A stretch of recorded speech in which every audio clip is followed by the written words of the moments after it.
Hello बच्चों, good morning.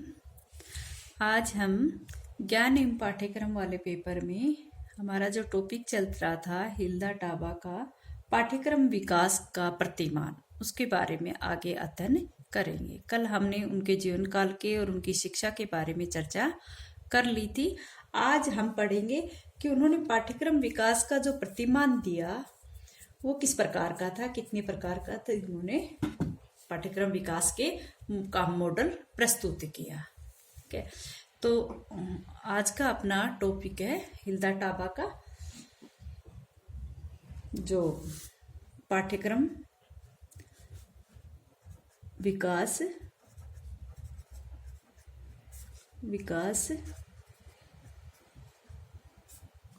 प्रतिमान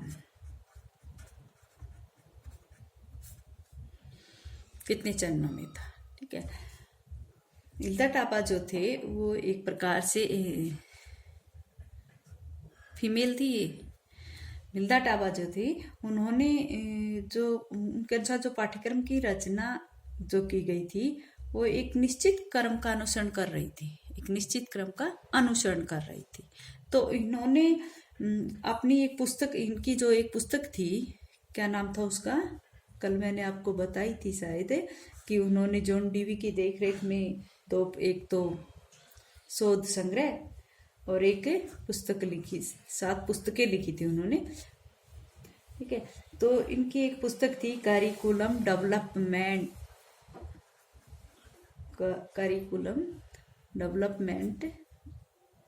sorry यहाँ पर पे आएगा बेटा, डेवलपमेंट थ्योरी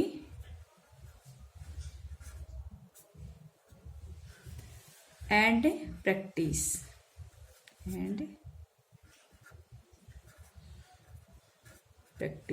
कब प्रकाशित हुई थी? ये सन 1962 में। तो इनकी जो ये पुस्तक थी सन 1962 में प्रकाशित हुई थी और इसमें उन्होंने पाठ्यक्रम विकास का प्रतिमान प्रस्तावित किया था। जो curriculum development theory and practice जो है 1962 में प्रकाशित हुई और इन्होंने इसमें ही अपना जो पाठ्यक्रम विकास का प्रतिमान था, जो मॉडल था, वो इसके अंदर ही प्रतिपादित किया था, जो 7 पदों में था। कितने पदों में था? 7 पदों में मॉडल, 7 पदों में इन्होंने अपने मॉडल को प्रस्तुत किया था। ठीक है, तो इसमें जो 7 पद थे, तो सबसे पहला पद उसमें कौन सा था? सबसे पहला पद उसमें था, मैं एक एक को बताती जाऊंगी और उसके बारे में आपको लिखती भी जाऊंगी और बताती भी, हेडिंग लिखूंगी, बाकी आपके नोट्स में सब कुछ है। सबसे पहला पद था उसका कि आवश्यकता, जो पाठ्यक्रम होता है उसमें आवश्यकताओं की पहचान।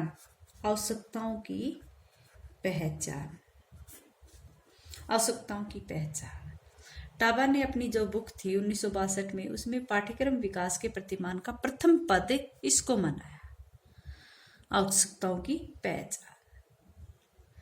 एक जो उन्होंने कहा कि एक अध्यापक जो होता है वो विद्यार्थियों की आवश्यकताओं की पहचान करे। ये आवश्यकताएं किसकी हैं? अध्यापक की नहीं है, विद्यार्थियों की है। एक अध्यापक जो होता है वो विद्यार्थियों की आवश्यकताओं की पहचान करे। और टाबा का ये भी मानना था कि अध्यापक और विद्यार्थियों की जो आवश्यकताओं के प्रति, अध्यापक व विद्यार्थियों की जो आवश्यकताओं के प्रति जो जागरूकता होती है, इसके लिए पाठ्यक्रम का निर्माण करते समय उसको सम्मिलित करना चाहिए।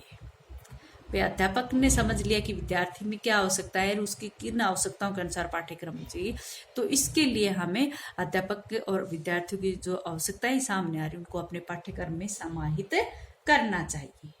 ठीक है, उन्होंने कहा था कि विद्यार्थियों की कई प्रकार की आवश्यकताएं होती है। कई प्रकार की आवश्यकताएं होती है, कौन कौन सी? जैसे हम कहें कि सबसे पहले हम कहेंगे कि जैसे विद्यार्थियों की संज्ञानात्मक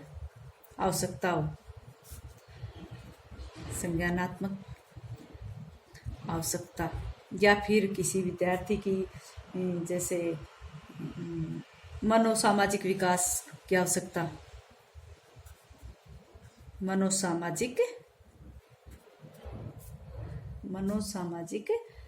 विकास की आवश्यकता, या फिर कहे कि भावनात्मक या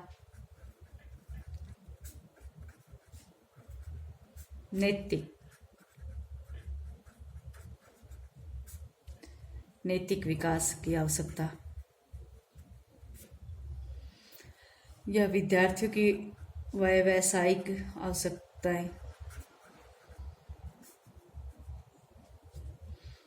या भाषाई विकास की आवश्यकता।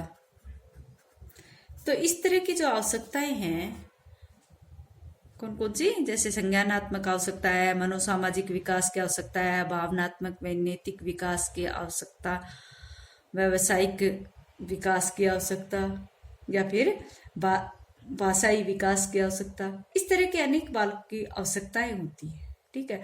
और ये आवश्यकताएं बालक की उपलब्धि उस बालक के लिए अचीवमेंट है, ठीक है।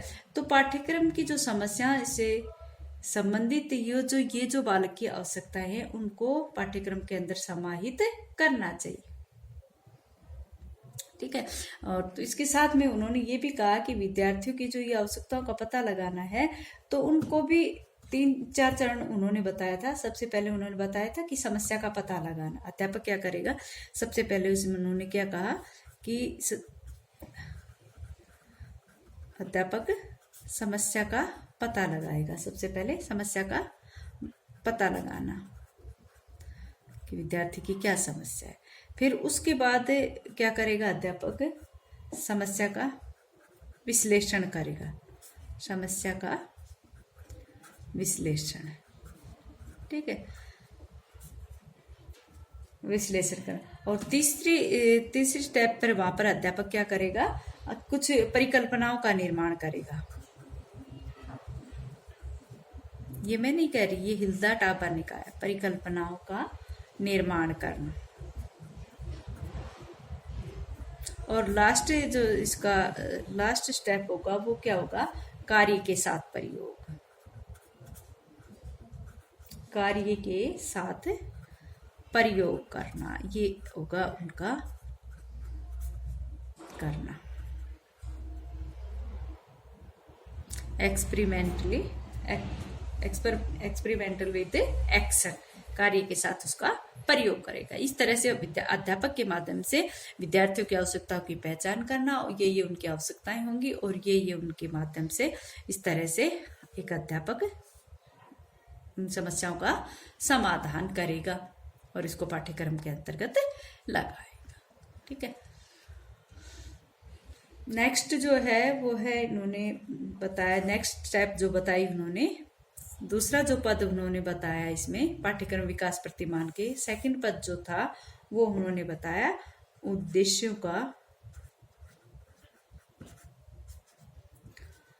निरूपण, उद्देश्यों का निरूपण या फिर हम कहें कि प्रतिपादन, निरूपण या प्रतिपादन। अब इसमें क्या होगा, शिक्षक जो है वो विद्यार्थियों की आवश्यकताओं को समझने और जानने के पश्चात पाठ्यक्रम के विकास के लिए कुछ उद्देश्यों का प्रतिपादन करेगा। भाई सबसे पहले स्टेप में तो अध्यापक ने क्या किया, पहले पद में तो आवश्यकताओं की पहचान कर लिया, और उनकी आवश्यकताओं की पहचान करने के बाद अध्यापक क्या करेगा, उन विद्यार्थियों के पाठ्यक्रम विकास के लिए जो भी उनके उद्देश्य होगा उनका प्रतिपादन करेगा। विद्यार्थी की किसी भी आवश्यकता को अधिक ध्यान केंद्रण की आवश्यकता नहीं है, उसको ध्यान में रखकर ही उद्देश्यों का प्रतिपादन अध्यापक कर सकता है, ठीक है। ये हिल्दा टाबा ने कहा है। उन्होंने कहा, उनके अनुसार उन्होंने ये भी कहा कि जो उद्देश्य है, उपलब्धियों के जो मूल्यांकन है, साथ साथ पाठ्यक्रम के प्रत्येक जो गतिविधियां हैं या क्रियाएं भी हैं उन पर भी ध्यान केंद्रित करना चाहिए। उनका मानना था कि जो बालक में अपेक्षित व्यवहारगत परिवर्तन होता है उसका वर्णन करना भी जरूरी है पाठ्यक्रम में, ठीक है। और उन्होंने ये भी कहा जो ये उद्देश्य होते हैं वो कैसे, वो विकासात्मक होते हैं। ये जो उद्देश्य होते हैं विद्यार्थियों में, ये कैसे होते हैं? विकासात्मक।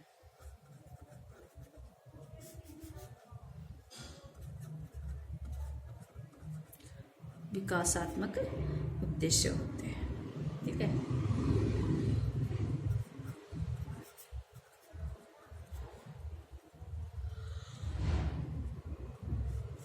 ठीक है। और उन्होंने एक उदाहरण के तौर पे ये भी कहा था कि ये जो विद्यार्थियों में जो अपेक्षित व्यवहारगत परिवर्तन करेंगे तो उन विद्यार्थियों के जो उद्देश्य है वो विकासात्मक होने चाहिए। उनके कहने का अर्थ, उन्होंने उदाहरण के तौर पे कहा था कि अगर यात्रा के लिए सड़क को प्रदर्शित करते हैं, न कि यात्रा के अंतिम पड़ाव को। कहीं भी यात्रा करते हैं हम सड़क का जो प्रतिनिधित्व है उसको प्रदर्शित करते हैं, न कि अपने अंतिम लक्ष्य को, ठीक है।